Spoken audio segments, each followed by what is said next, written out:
Hi viewers, this is Sriram, lecturer in Cabin College in MCA department. So today I am doing the chapter 2. It's a classical encryption technique. So in this chapter we will discuss about various encryption techniques which are used in earlier days.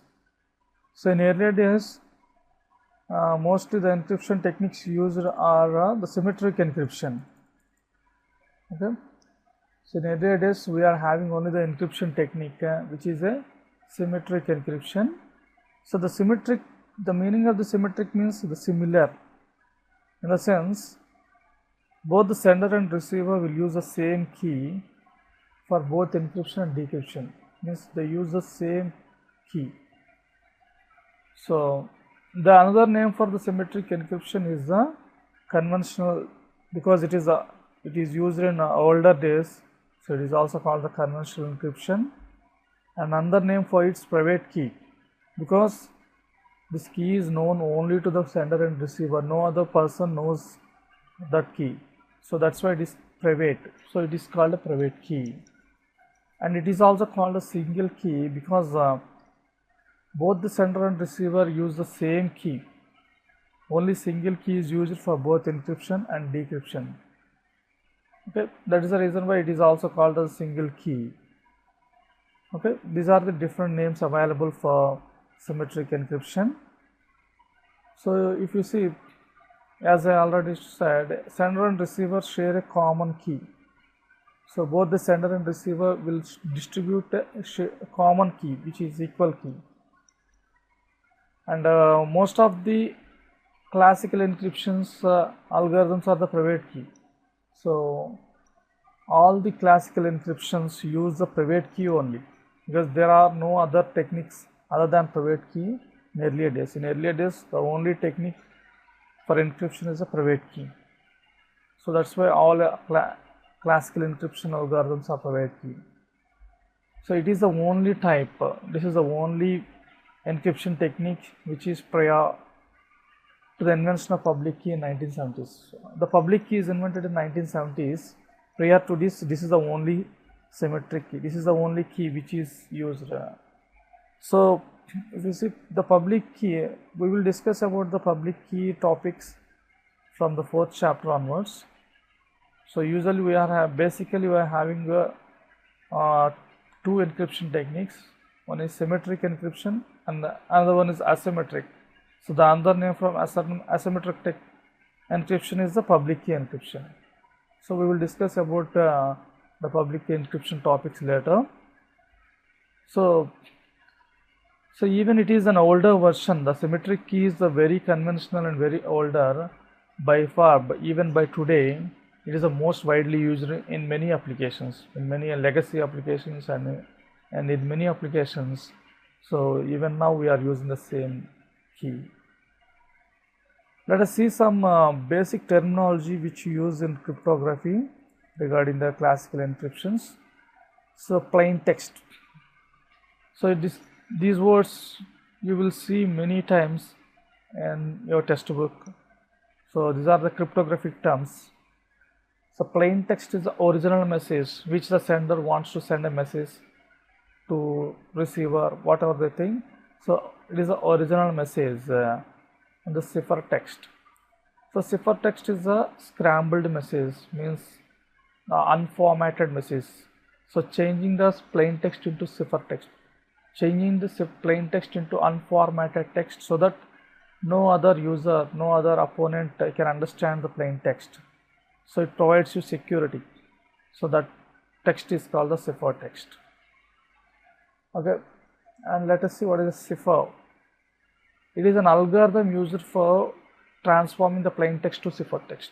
So cipher is which algorithm you had chosen for transforming this plain text into cipher text. So we can use various algorithms. So the algorithm chosen is the cipher. And next one is key. So key is the secret key which is shared only by the sender and receiver. So secret key. So this is the information used in cipher which is known only to the sender and receiver. For example, it is just similar to the key which you are having for your household locks. So you are providing locks to your houses, so and you can open your house only with the key. So you can open your house lock with the key. In the same way, in symmetric encryption, when you encrypt any message, you can decrypt that using the key which is used for encryption. Okay, so that is the key. And encipher. So encipher meant in the sense converting the plain text to the cipher text. This is called enciphering. Decipher. So it is recovering the plain text from the cipher text. So decryption is the process of you have to recover the plain text. In the decryption, what you have to do is the receiver will do the decryption. So what the receiver will do is he gets the cipher text from the sender, so he has to recover the plain text from the cipher text. So for that, what he has to do is he has to use the same key which the sender uses for encryption. Okay, that is called the deciphering. And cryptography. So it is a study of encryption principles and methods. So cryptography is nothing but the studying about various cryptographic algorithms, various cryptographic principles and various methods used for security. All these things comes under the cryptography. And next, cryptanalysis. So cryptanalysis is nothing but the code breaking. So usually done by the attackers or hackers. So cryptanalysis is a process which is done by the hackers. It is also a study of principles of methods of deciphering the key without knowing the key. So you are decrypting the message but without having the key. That is called the cryptanalysis. So how can you open the key without open your lock without using the key? So you will use various techniques. So that concept is called the cryptanalysis. For example, you provide a lock to your house, and what the thief will do, he uses different keys. He's having a bunch of sample keys. He tries with every key, and if he gets success, so he can open the key. So he could get success in opening the key, or he may not. So that depends on how strong key you use for your house. For example, if you use a very strong key like strong lock like Godrej, the thief might not open your house lock. In the same way, if you use a very strong algorithm, the attackers cannot hack your system, hack your algorithm, because the algorithm you use is very strong. Okay, if you use a very weak algorithm, the attackers can guess the key and they can attack your system. So always we have to use the very strong algorithm for making the data protective. So the cryptanalysis is nothing but the process of the code breaking, studying about the principles and methods regarding how to break your code without using the key. Now the next topic is cryptology. It is a study of both the cryptography and the cryptanalysis. So the whole thing is called the cryptology. Okay, and now let us see the symmetric cipher model. So we are having some cipher model. There is a model like you have to follow this process when you are when any sender wants to send a message to the receiver. He has to follow this model. For example, first the sender will prepare the plain text, the original message. Any sender has to prepare his plain text. If you send this plain text directly to the network, the attackers who are connected to that network can easily grasp that plain text, and they will do damage to your plain text. So you have to send that data protectively. So for sending that plain text protectively, the sender has to make it safer. He has to make the plain text unformatted text by using different algorithms. So first he encrypts the message. He uses the encryption algorithm like a DES. So DES is one of the very popular symmetric algorithm, that is the data encryption standard. So you will see this about this complete details about this algorithm in the next chapter. So here we assume that we are using the DES encryption algorithm DES. So for that he used some secret key shared by both the sender and receiver. The sender uses the secret key which is shared by both the. So we also assume that this secret key is shared very successfully between the sender and receiver. So it is distributed successfully, and so the sender encrypts this plain text using this key, and it becomes a ciphertext. So he then transfers this ciphertext in the network, because no other opponent can understand this ciphertext. He transfers that message to the through the network, and at the receiver side, the receiver uses the same secret key. So the receiver uses the same secret key for decrypting. So once he decrypts this message using the decryption algorithm, it is a reverse of the encryption algorithm. If you see decryption algorithm in the sense, just the reverse of the encryption. What the decryption algorithm is, just it is a reverse. He can decrypt the algorithm. Once he decrypts the algorithm, he can recover the plain text. So this is the symmetric cipher model. This is the basic symmetric cipher model. Okay. Now let us see the model of conventional system. So how the conventional crypto system, the basic model you can see. So this is also similar to the previous diagram. The sender is the message source. So usually the message source is the sender. For example, consider X is a plain text. So he is having a plain text X, and he is using the encryption algorithm. So for this plain text, he wants to send it to the receiver using some network. So he uses some encryption algorithm. He is having a key source. So there is a key source which is in the network, which is distributed by both the sender and the receiver. So sender and receiver using the key source. So from the key source, key is supplied. So by using the key, he encrypted the message. So after encrypting, it becomes Y. That is, Y is a ciphertext. So when he encrypts the X, it becomes a Y. So Y is the ciphertext. He transmitted the Y in the network and at the receiver, and the receiver decrypts the algorithm.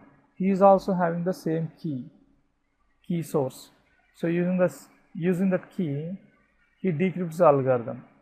So then he recovers the plain text X at the destination point. So while the data is being transmitted for the network, there is a crypton list. Crypton list in the sense attackers are the hackers.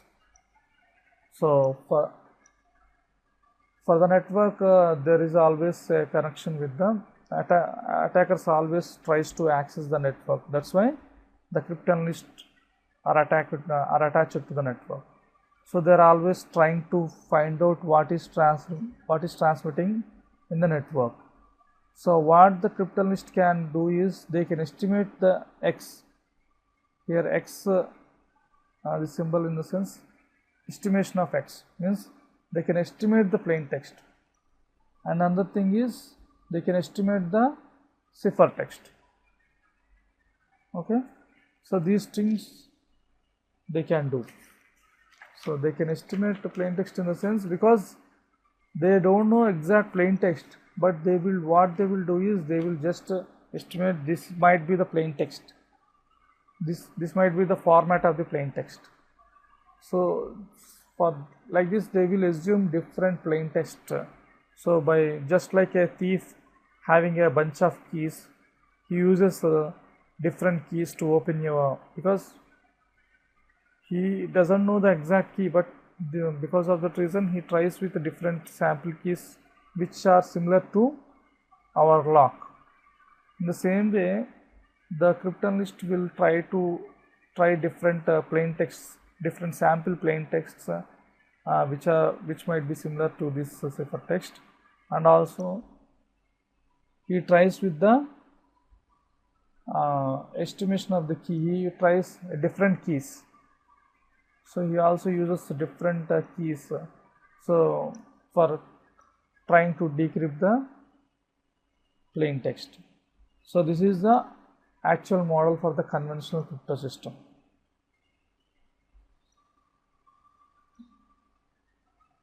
Now let us see what are the requirements for this symmetric encryption. What things are required for protecting your system using the symmetric encryption. So basically we are having two requirements for secure use of symmetric encryption. They are, you have to use a strong encryption algorithm, as I said earlier. So we have to use very strong encryption algorithm, only then our secure information will be secure. Our information will be secure. Otherwise, the attackers can easily decrypt without using the key. And we should also need a secret key known only to sender and receiver. The secret key should be known only to sender.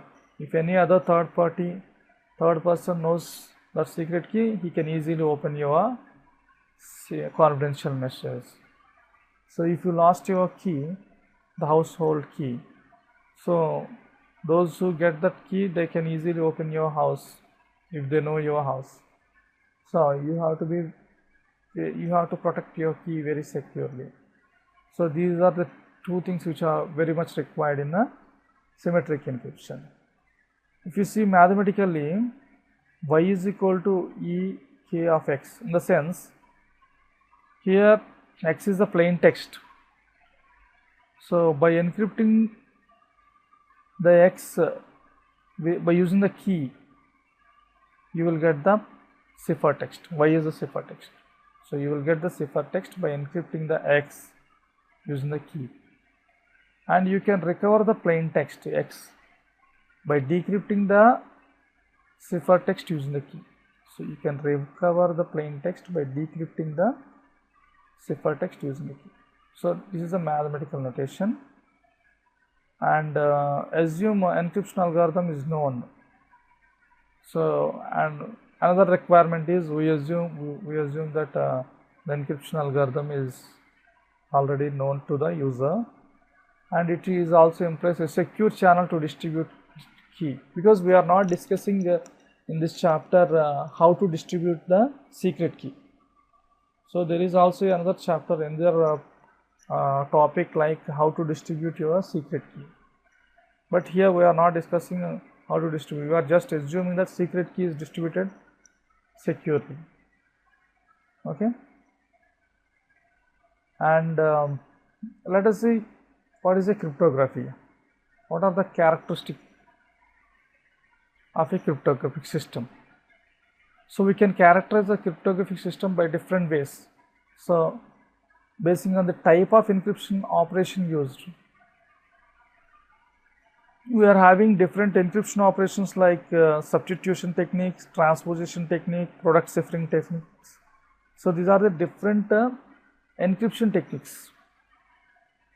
Substitution, transposition. Substitution in the sense you will substitute various letters, various things into your original plain text, so that it becomes an unformatted text, so that it becomes a ciphertext. The transposition in the sense you will alter the original plain text. You will not substitute any new words, you will just jumble the letters. So this is about the transposition. The product cipher is the combination of both substitution and transposition so that it becomes very complex cipher. And you can also characterize the cryptography system basing on the number of keys used, number of secret keys used. So usually in symmetric encryption we use only the single key or private key, whereas in public key encryption we use two keys.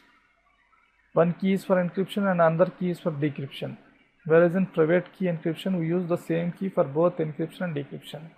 So we can also characterize the cryptography system based on the number of keys used, and we can also characterize the cryptography system based on the way in which the plain text is processed. So how will you process the plain text? Whether you can process the plain text in block cipher or the string cipher. So in the block cipher, the plain text is divided into blocks and then it is encrypted. So in a block wise, whereas in string cipher each bit is encrypted at a time. So the output is just like you will get the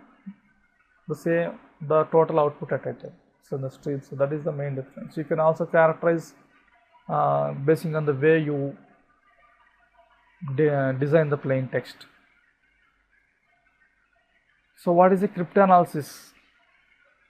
So as I already discussed about cryptanalysis, so it is just like hacking process.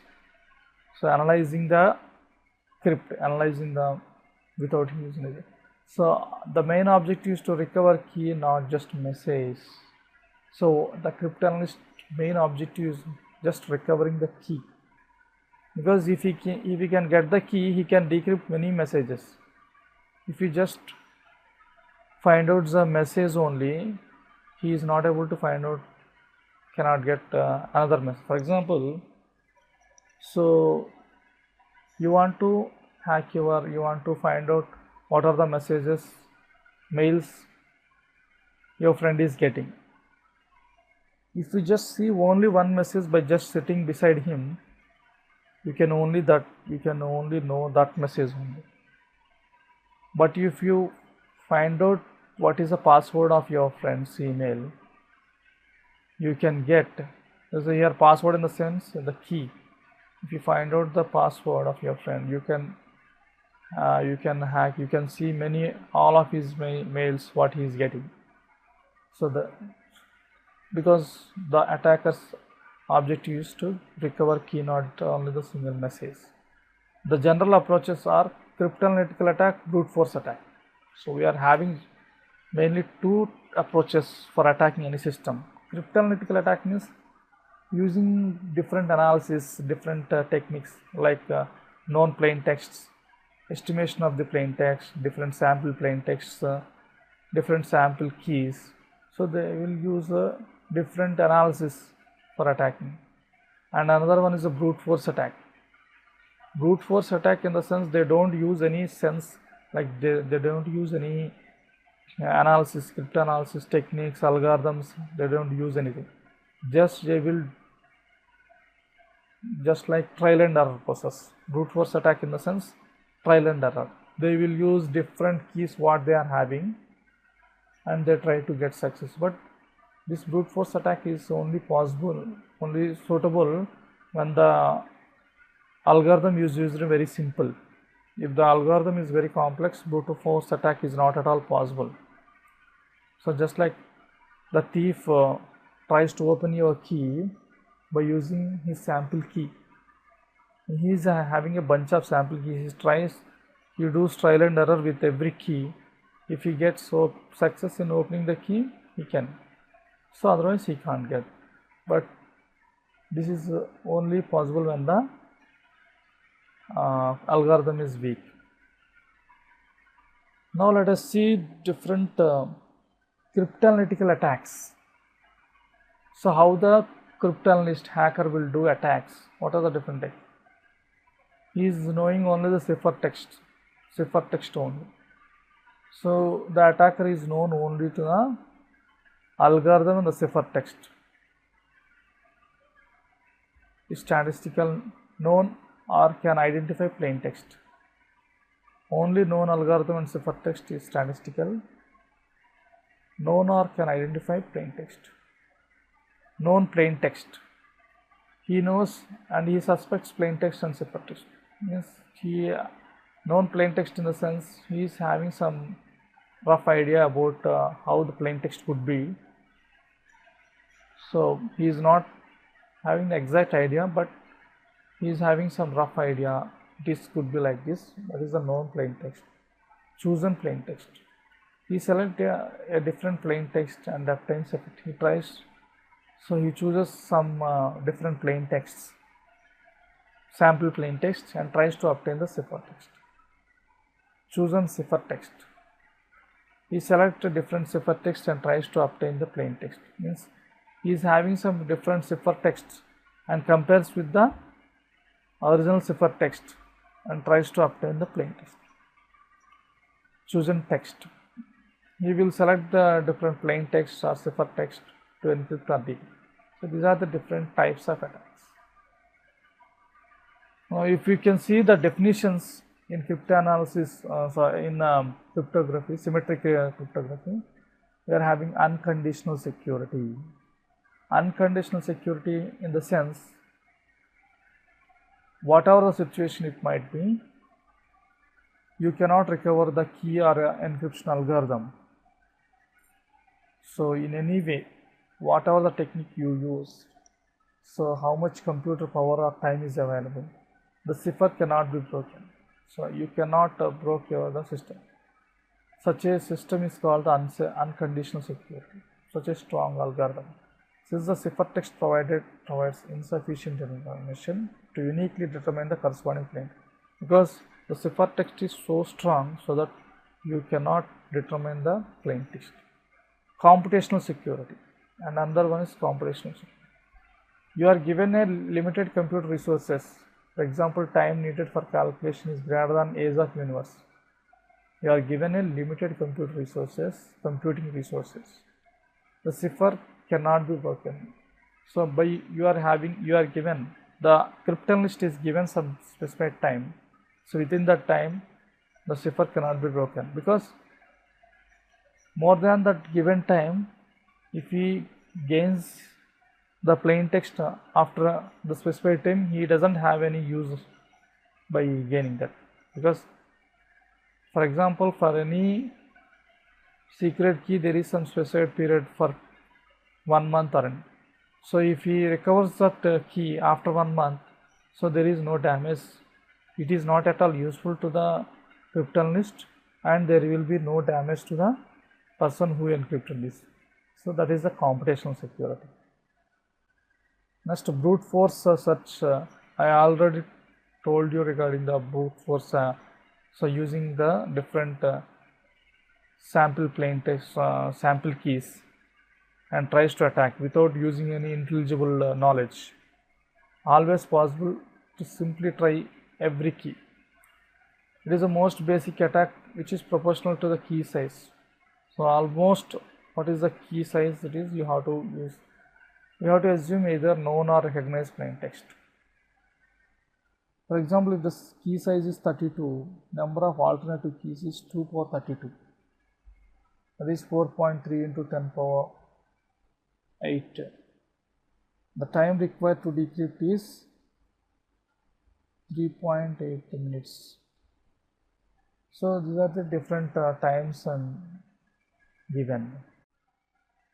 So now let us see what is a different classical substitution ciphers. So we are having various classical substitution ciphers. Here the letters of plain text are replaced by other letters by numbers or symbols. So you are having a plain text, and the letters of this plain text are replaced by some other letters or some other numbers or symbols. You can use any numbers, symbols or letters in between the plain text, so that it becomes unformatted text and becomes a ciphertext.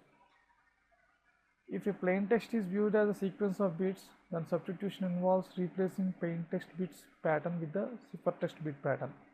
So if you view the plain text as a sequence of bits, and the sequence, then we have to replace the plain text bit sequences with the ciphertext bit sequence patterns. So here it is given the example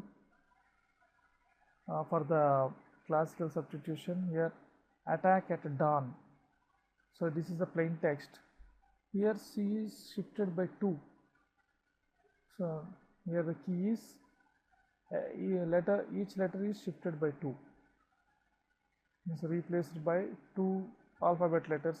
For C it is, for A it is C. So B and C. The shift is 2. For T it is U and V. Like this, you are given the plain text. You are given the plain text, and you shifted 2 letters for each and every plain text letter. Then it becomes a ciphertext. It is a simple substitution cipher, so which is very easy to cryptanalyze. Okay. So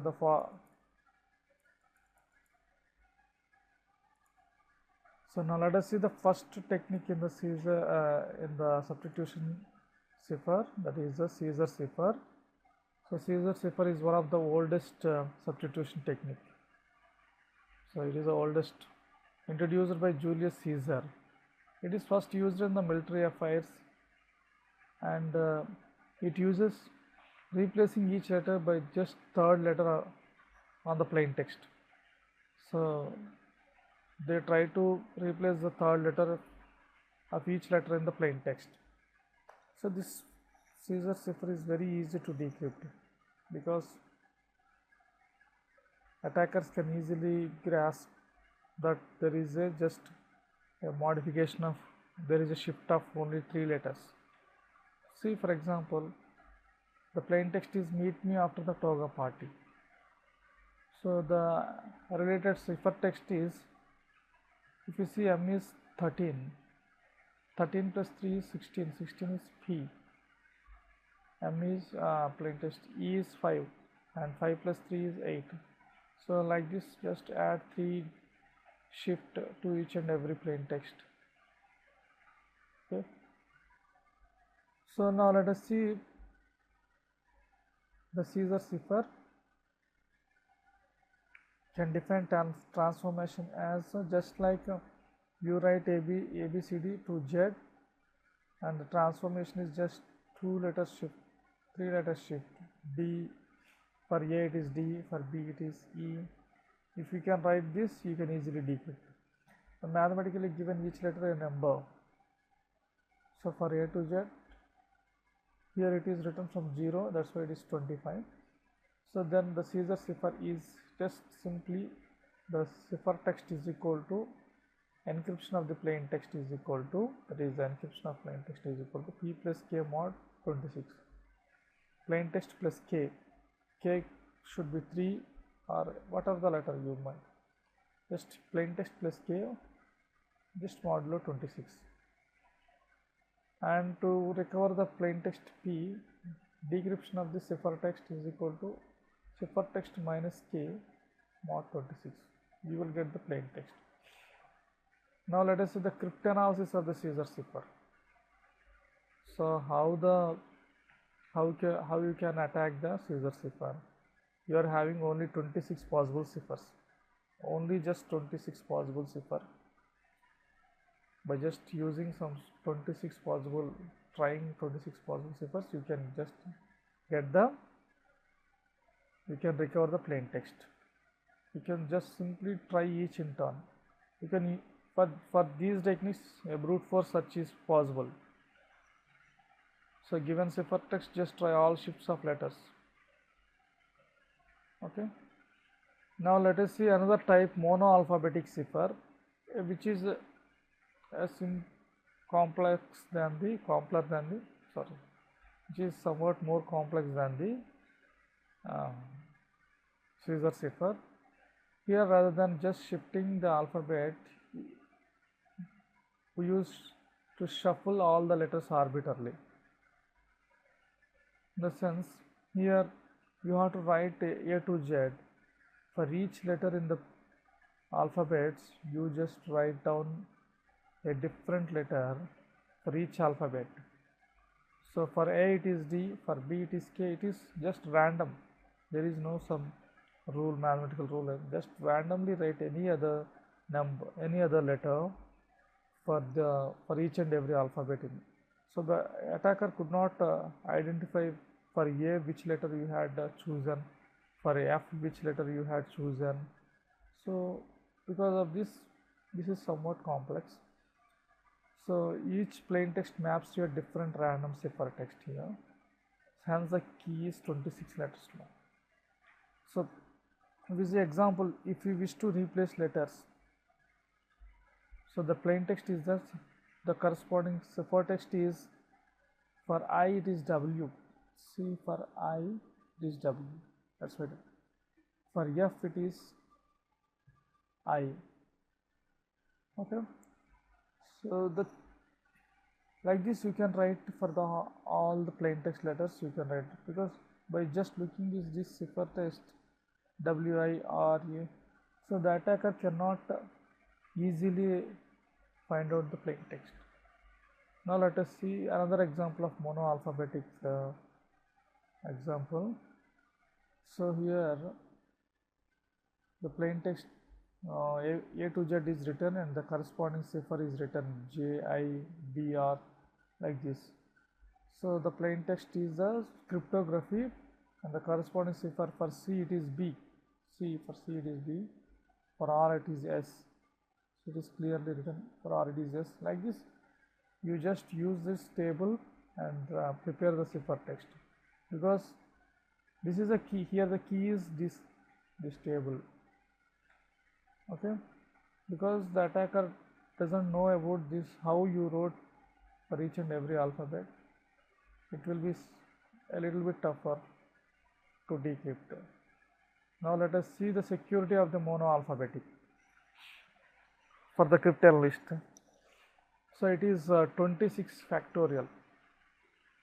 So whereas in this earlier Caesar's if is only 26 possible keys, but whereas here 26 factorial in the sense 4 into 1024 keys.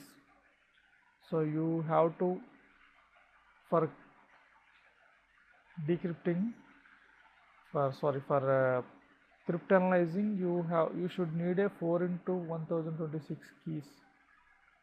So it is looking so many keys, but you might think it is a secure, but it is absolutely wrong, because you are having a long ways characteristics. In the sense, if you can find out any two letters, you can replace that for the whole plain text wherever it. For example, if is repeated many times, if you recover if for the first time, if you recover what is the code for the if for first time, you can replace those words. You can identify for I it is the code, for F it is the corresponding ciphertext. You can replace like this, because we are having a long ways characteristics.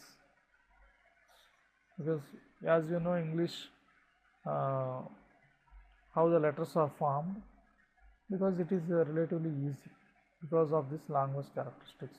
See, let us see the long ways redundancy and cryptanalysis. Because of this long ways redundancy, the cryptanalyst can easily decrypt even the monoalphabetic.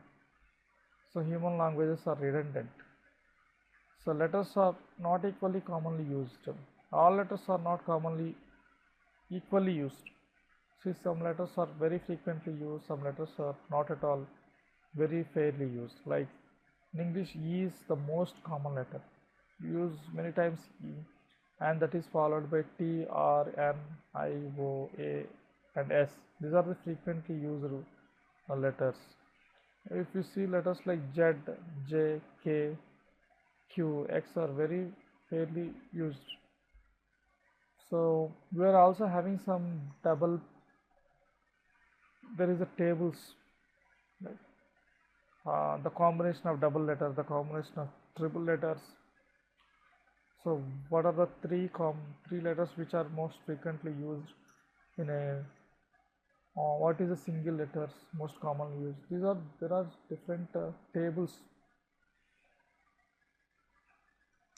So by just looking at language redundancy tables, you can find out this English letter frequency. Some graph is given. So for E it is 12 point, for T it is 9 point, like this for each letter. How frequently it is used in English language, it is shown in this example cryptanalysis. So for a monoalphabetic, how the cryptanalysis can we do for this example ciphertext. So by observing this ciphertext, what we can find out using the letters, you can see P and Z are ENT. So we can just by repeating words, by observing the ciphertext, P and Z are the corresponding plain text. In the plain text it is E and T. Just guess ZW is the TH. So where ZW is the TH, and hence ZWP is D, where ZWP is used.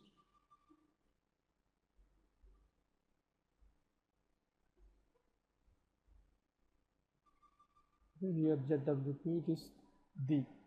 Preceding the silent letter finally get. It was discovered yesterday. So just by, if you find out P, that is ENT, just replace ENT wherever you find out, wherever you find P and wherever you find Z, and write at the place of ZW P. You write wherever you find Z, you write T, wherever you find W, you write H. Like this, if you write down, and you can also, because you know the English, how the English will be. If you, for example, you find out THA, you can easily guess that is that, because you know after THA the only possible letter most frequently that. You find out DISC, you can expect that this is disclosed. Like this, you can recover that ciphertext, the plain text. It was discovered yesterday that several information but direct contacts have been made with political representation of the Vietcong in Moscow. The next one is the Playfair cipher. So Playfair cipher. So in this, it is also one of the substitution cipher. So in the Playfair cipher, we use a 5 by 5 matrix. So if you see, the large number of keys in monoalphabetic cipher doesn't provide secure. Even if the key size is very large, it doesn't provide because of language redundancy. So what we have to do is, in earlier techniques we use the single letter for encrypting. So you are encrypting letter by letter, but if you try to encrypt 2 letters at a time, so you can reduce the language frequency to some extent.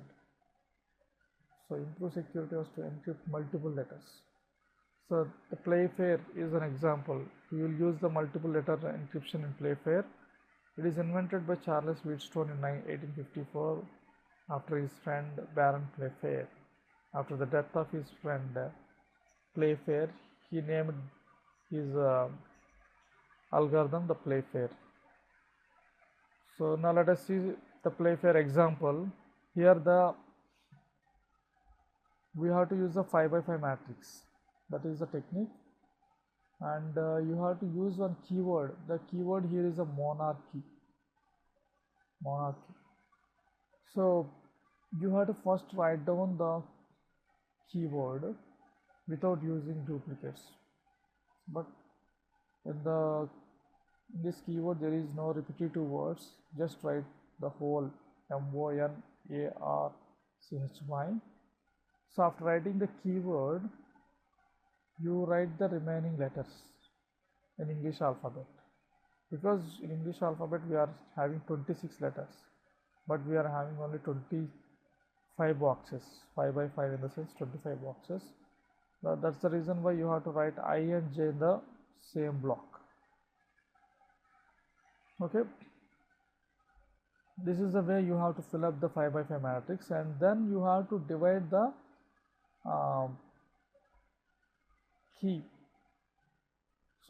divide the plain text into 2 letters. So the key is a monarchy, but the plain text is different. Plain text is balloon. You have to provide ciphertext for the balloon. Okay, for that you have to divide the plain text balloon into 2. So first BA is 1.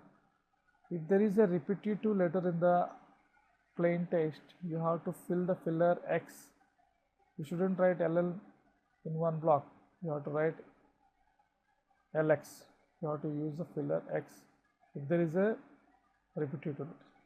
And next L and O. And next O and O.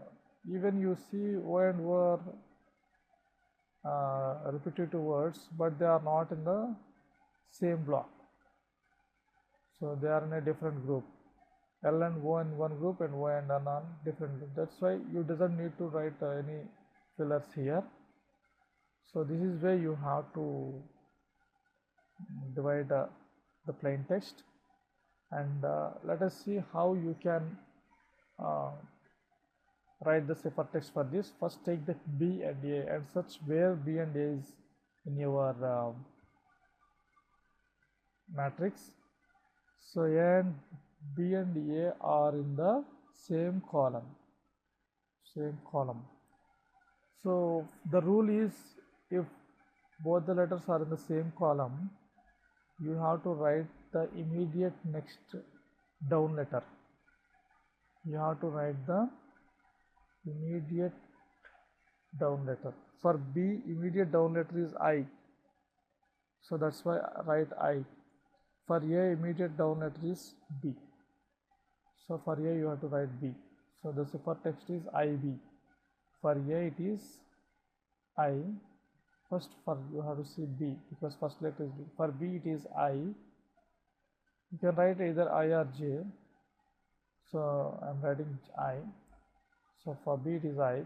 And for A, it is the next down letter is B. So it is ciphertext is IB. And now let us see LX and search where LX is. See here L is here in the first column and X is in the third column. Now you have to write the ciphertext like so. You have to write a letter which is in the L column and in the X row. So the letter is S. So for L you have to replace S, and for X the letter in the same column but at the column of L. You have to write the letter in the same row of X but at the column of L. Whereas for L also you have to write the letter in the same row of L but which is at the column of X. So that's why replace L with S and X with U. So that is SU. Now next LO. Take the plain text LO. See L is here and just see where O is. O is here. So what you have to do is for L, this P is in the same column of L and at the same row of P is in the same row of L and at the column of O. So replace L by P, and M is at the same row of O and at the column of L. So replace L with P and O with M. So PM. And for LO it is PM and ON, and next two blocks are ON. So ON are in the same column The rule: when the two letters are in the same column, replace with the next letter. If they are in the same they are in the same row. If they are in the same column, you have to replace with the next letter down. But if they are in the same row, you have to replace with the next letter in that row. So for O it is N, for N it is A. So replace with NA. So here it is not written, this last one. NA is also there. So the cipher text is IBSUPNA. This is how you have to do the playfair. So you can reduce the language redundancy to some extent because you are encrypting two letters at a time. So another example is, so let us see the encryption and decryption process. A plain text is encrypted two letters at a time. So as I explained, plain text is encrypted two letters at a time. If a pair is repeated letter, insert filler X. As I said, if the pair is in the plain text, if the pair is a repeated letter, you have to use the filler X. If both letters fall in the same row, if both the letters of the plain text are fall in the same row in the matrix, replace each letter to the right. Replace each letter to the right of it. That is, you can wrapping back to start from end. So if there is a last letter, you can wrap back to start from. If both letters fall in the same column,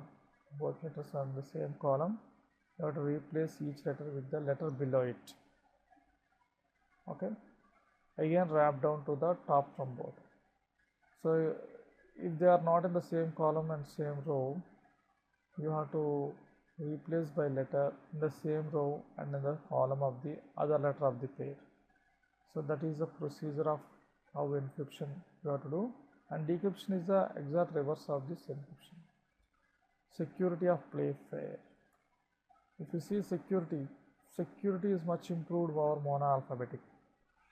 It is somewhat better than monoalphabetic because in monoalphabetic you have to use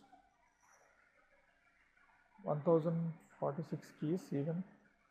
So you can write 26 diagrams. Just by writing 26 diagrams, you can guess the plain text. But here you have to draw 26 into 26, 676 diagrams to guess any letter, and needed 676 entry frequency tables to analyze. You also need 676 entry frequency tables. Correspondingly, more ciphertext. It is having a very complex ciphertext. Was widely used for many years. It was used for many years by US and British military in World War I. But it was broken by given a very few hundred letters. But still much of plain text structure. So because the reason is it is also having the plain text structure. Plain text impact is there in the ciphertext. So that's the reason why it is also somewhat easy for the cryptanalyst. And next one is the polyalphabetic cipher.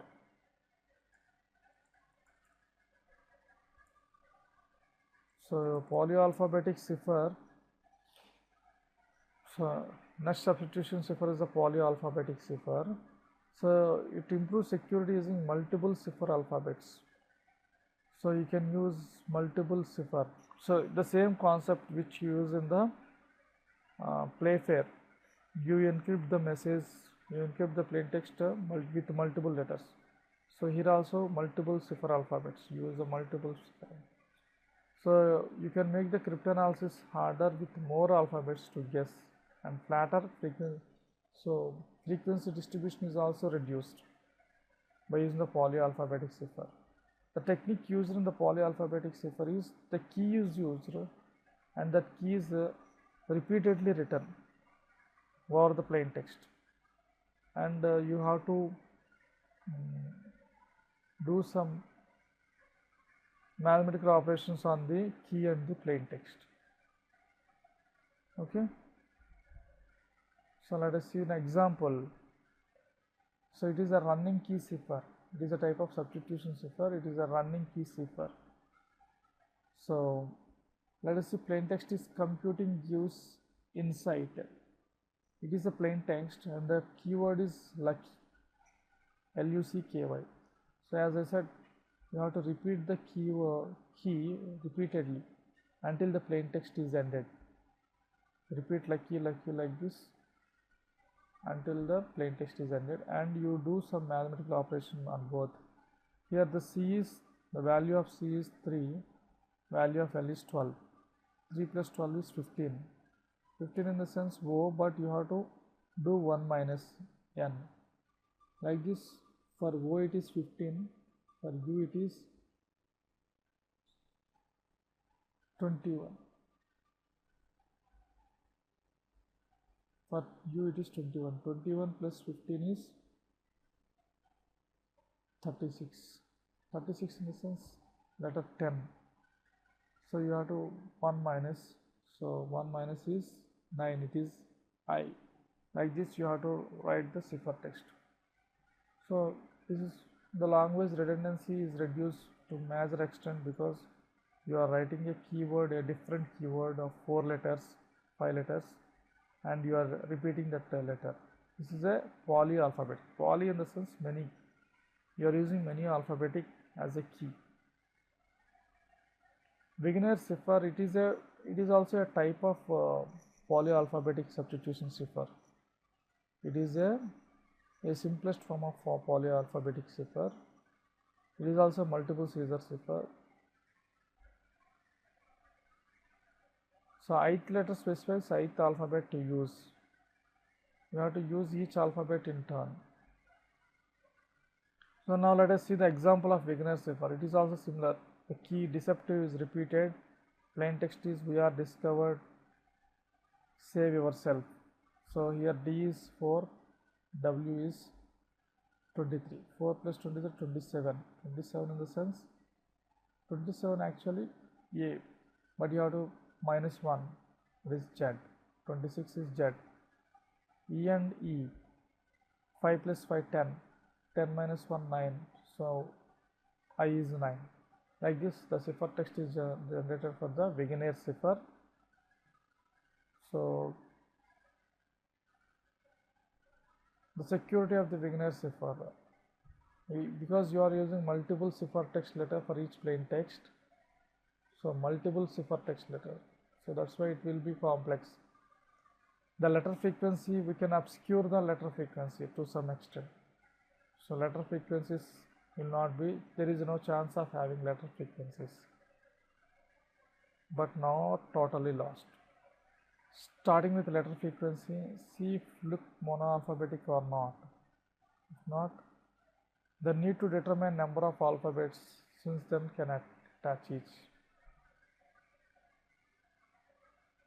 So next one is auto key cipher. So it is also a type of beginner cipher.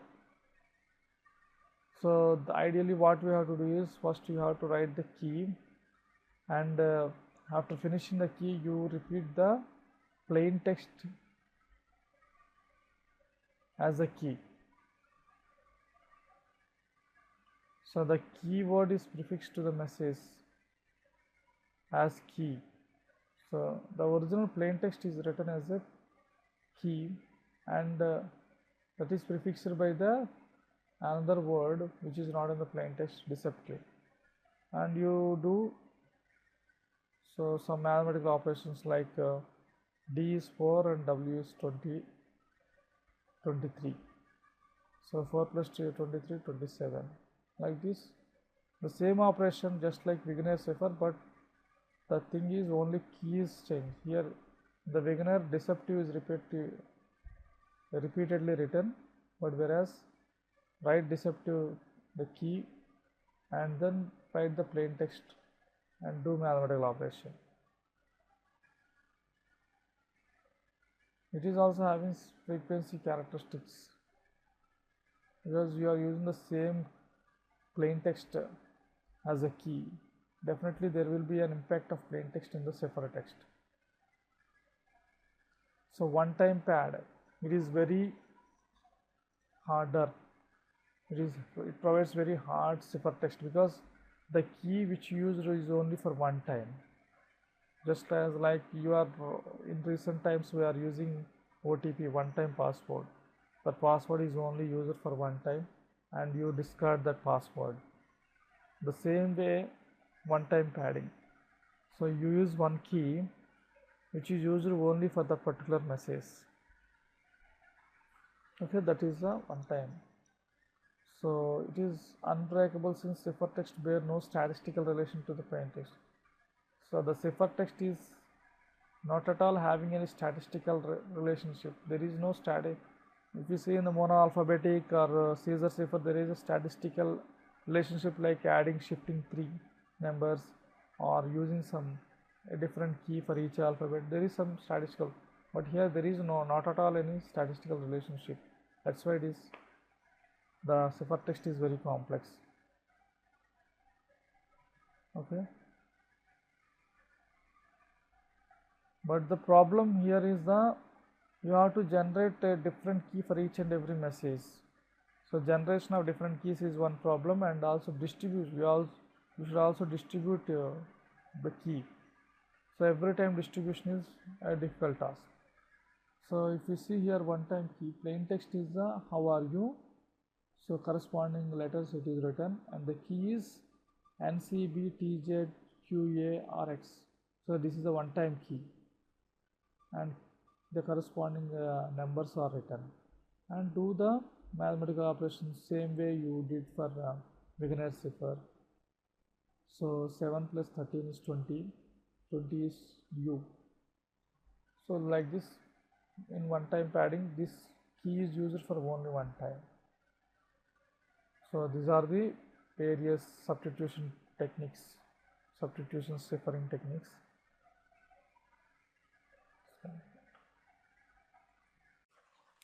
Okay, the next technique is the transposition ciphers.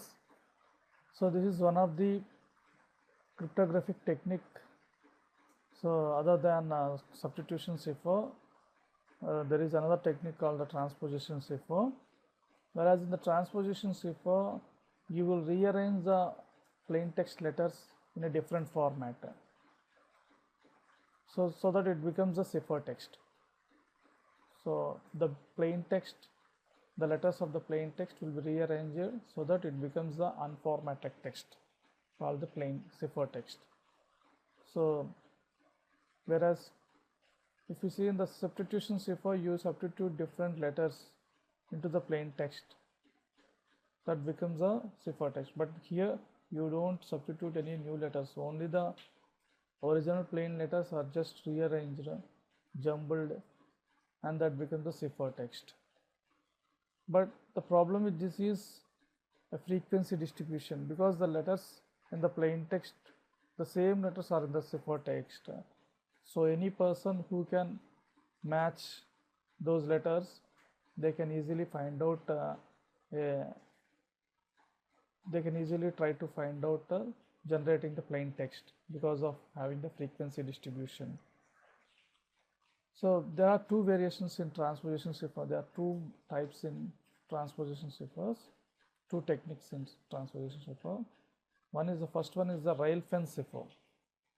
So in the rail fence ciphers, the original plain text you have to write in a table format. Here the key is the number of rows you had chosen. So basing on the number of rows you had chosen, the ciphertext will be altered accordingly.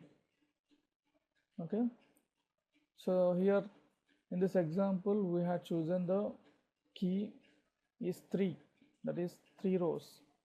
Then write the plain text in a diagonal format.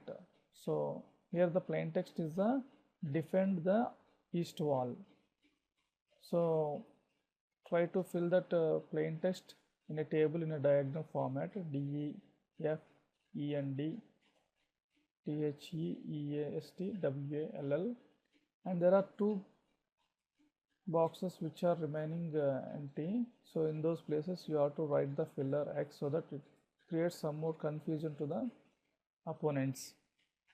So in this way you have to fill up the table, and while generating the ciphertext you have to write first the letters which are in the first column, and then you have to write the letters which are in the second column, and finally the letters which are in the third column. So if you see DNET, DNETL, and the next EEDHE, EEDHESWLX, and the final FTAAX, FTAX. In this way the ciphertext is generated, and by looking this it will be a quite bit complex for the opponents to generate. Only when the opponents can guess this is a rail fence cipher technique, then only they can recover the plain text. Here another example is given. It is a two row techniques.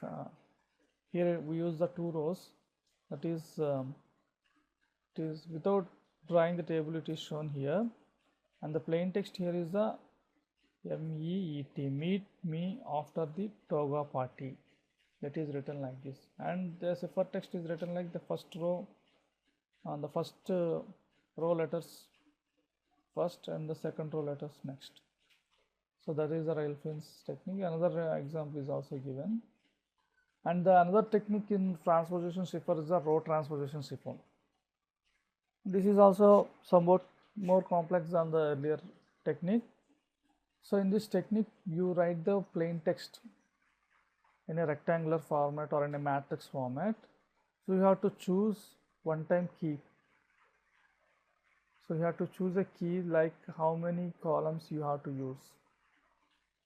So and the right, first you have to choose how many columns. For example, here we have chosen 7 columns, and you have to write the plain text in 7 column format. You have to write only 7 letters in the first row, and in the next row you have to write 7 letters.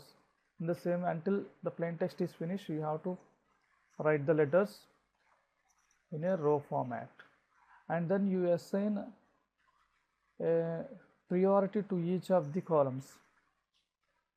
Okay, the priority in the sense in the numbers. So the first column is given third priority, second column is given fourth, and the same way the fourth column is given the first priority. So while generating the ciphertext, you have to write the letters which are in the first priority column first, and the second priority column next, and the third priority column. In the same way you have to write the ciphertext. Then it becomes very complex to identify the very complex to recover the plain text for any opponent. So this is another technique used in the transposition cipher. So here the same transposition example is given. So another technique is the product cipher, because product cipher is the combination of the substitution and the transposition cipher. So using both the techniques one at a time is a product cipher, because single substitution cipher and single transposition cipher will not create a complex ciphertext. So that's the reason why. But if you can use 2 substitutions for this one plain text, it becomes a complex. If you use 2 substitution techniques on the same plain text, then it becomes a complex substitution.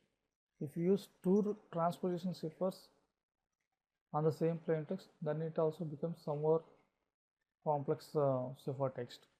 But if you use a substitution followed by a transposition, it makes a much more harder cipher. That's the reason why most of the modern cipher encryption algorithms use these product ciphers. So that's the reason why you can also say this is a bridge from the classical to the modern ciphers. So most of the popular algorithms use this product cipher technique only, because it makes much more complex. So let us see another technique, rotor machines. So This is a machine, automatic machine, which generates the ciphertext. So this machine will automatically generate the ciphertext by substituting itself in 3 ways, in 3 steps. So here the substitution is done in 3 steps. 3 times the substitution is done. Here we use 3 cylinders. So in rotor machine there are 3 cylinders. Each cylinder will generate 1 substitution. So if 1 substitution is completed, the output of the 1 ciphertext is generated.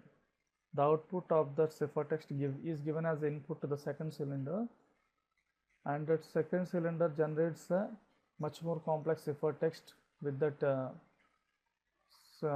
first cylinder input, and the second cylinder output generated ciphertext is given as input to the third cylinder, and the third cylinder generates even more complex ciphertext. So in this way, rotor machines will automatically generate a complex ciphertext by doing substitution 3 times for the one plain text. Okay, it is used in the World War II also. This technique, these rotor machines are mostly used in World War II, and so by using the 3 cylinders, the complexity is 26 power 3, that is 17,576 alphabets you have to guess. So this is the strength of the rotor machines. Okay, so this is the picture of the rotor machines. This is called the Hegelian rotor machine. See here, 1 cylinder, second and third, 3 cylinders are there, and the cylinders, some letters are written on the cylinders. They will rotate and generate a ciphertext. So another technique is the steganography. So if you see, this is an alternative to the cryptography, which is not much popular. This is a separate topic, separate subject. So what here we do is, we will just hide the messages. Instead of encrypting, instead of making it scramble, we will just hide the message. We are having a different procedures how to hide the messages. So the steganography is a study of how to hide any message. Okay, so we use some techniques like invisible ink. So that by using that ink, so you can't see the original, you can't see the text. You will find out that it is a plain letter, plain paper, but by doing some technique, you can find out the content in it. So in the, you can also see another example, like if you write an onion juice on a paper and write something on that using pencil or pen, you won't find anything. But when you light up under the paper with a lighter, if you show some fire lightly, so then you can see the text on the paper. This is one technique of invisible steganography. And another technique here is you will show some graphical images just by hiding. So here LSB is used as a graphical image or a sound file. This is also one technique, but the drawback here with the steganography is a much more overhead. It is a very complex thing to hide a very few information bits. Even to hide a very few information bits, it becomes very overhead. That's the reason why most of the organizations are preferring cryptography only. So this is the end of the second chapter,